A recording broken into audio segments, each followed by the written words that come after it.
This is a Tuesday.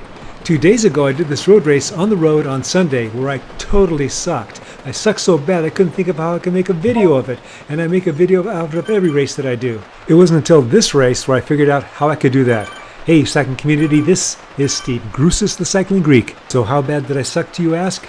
Well, let's take a look. This was a 43-mile road race in which the climbing started half-mile from the start, going up a 4-mile climb that got steeper the higher you got. There were windmills that were scattered throughout the mountainside, and there were 2 walls, one near the top and one at the top. There was also a significant headwind, which ordinarily I would welcome because I could just hide in back of these guys as the stronger ones tried to push through, but due to the weather and some surprise commitments at home, I didn't have the opportunity to do a lot of climbing workouts. And lastly, there were those damn young, strong 65-year-olds. Me?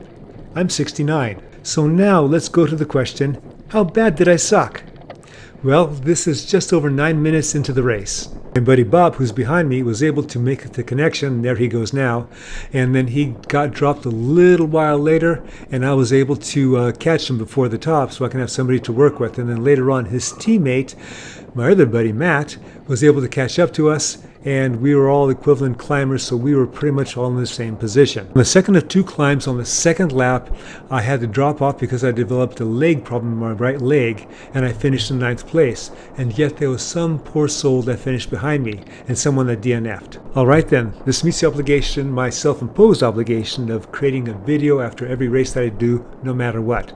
Back to the Zwift race. Let's quickly focus our attention to the front of the race as if somebody is trying to get away, and right now he's got a gap. That is 47-year-old Nathan Ganio from the Ukraine. Looking at his racing score as I'm putting this video together, you can see why he thinks he has the legs to do this, even though it's only half mile, not even half mile from the start of the race. And this is an 11.5-mile race with 775 feet of climbing. Again, more climbing than I prefer in a Zwift race. Even though there are 33 riders that started, we've already had a split. We have Mr. Ganio, that's about 5 seconds in front of us, and we have the 18 of us with the 20th position about 51 seconds back. I elected not to go off with Nathan when he first took off because it was too far for this old guy. I did make sure, however, to stay toward the front of the group just in case there was a split that I didn't want to be on the wrong side of. It's now over 3 miles later.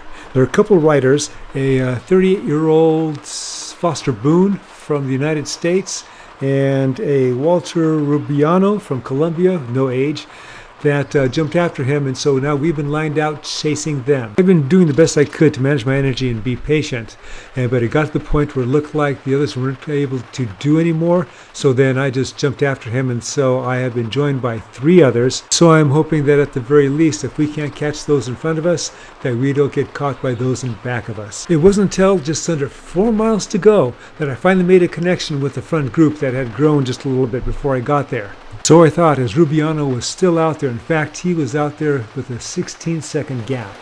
Currently, Rubiano is up with 16 seconds. There's a couple about a second ahead of us chasing after him, and there's a 7 of us. The 11th position is about 7 seconds back.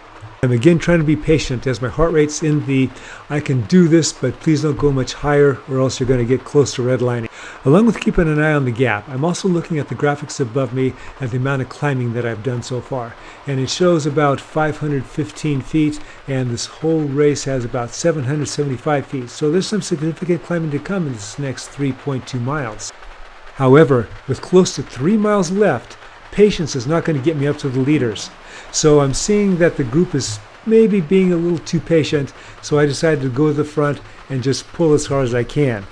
If nothing else, I'm hoping that I can drop some of the riders to get me a higher placing, but at a certain point, I got to slow down because I'm running out of gas. And so now I have to make efforts just to stay with these guys. Looking at the graphics on the right, the effort that I just put in was the same effort that those 2 in front of us put in. They were still 6 seconds ahead of us. Well, that was until we hit this climb. Now one of them is coming back to us. We are now left with 2 to chase. I activated my feather power up late in the climb, hoping to have it finished by the time I got to the top. I didn't time that quite right, and now I'm having to put out extra power because now there's 2 more people that snuck off in front, and they're about 3 seconds in front of me. Jumping to 1.5 miles to go, Hatton has caught up to Rubiano, and they have 17 seconds on us. Boone has fallen off the pace and is about 6 or 7 seconds in front of us. I am in a group of 5. And the next people behind us are about 31 seconds. Total climbing thus far stands about a little over 710 feet. In the last mile plus, there's only about 65 feet left. There is a lot of descending, however, so that's going to make it difficult for me to jump away. Remember, I can't sprint, so I try to get away anywhere between, let's say, 0.3 and 0.6 miles to go. It's highly likely I'm going to end up in 8th place, but I'm still going to look for opportunities. It's easier said than done, especially since I looked at the data afterwards and I put in about 3.3 watts per kilogram, which is pretty much my high. It would be cool for this old guy to get 3rd place, though. I figured my only option is to sprint, so I positioned myself toward the back. I've gotten in trouble before with people in the front pulling away from me, so now I stand and I sprint with everything I got, and I'm passing people. I've never passed people before in a sprint. Jeff Crystal's coming up on me. He nips me. Looks like he nips me. The results say that I nipped him. 5th place and my sprinting are quite a surprise. Well, I hope you enjoyed this video and you got something out of it. As always, remember, comment, like, subscribe. The Cycling Greek.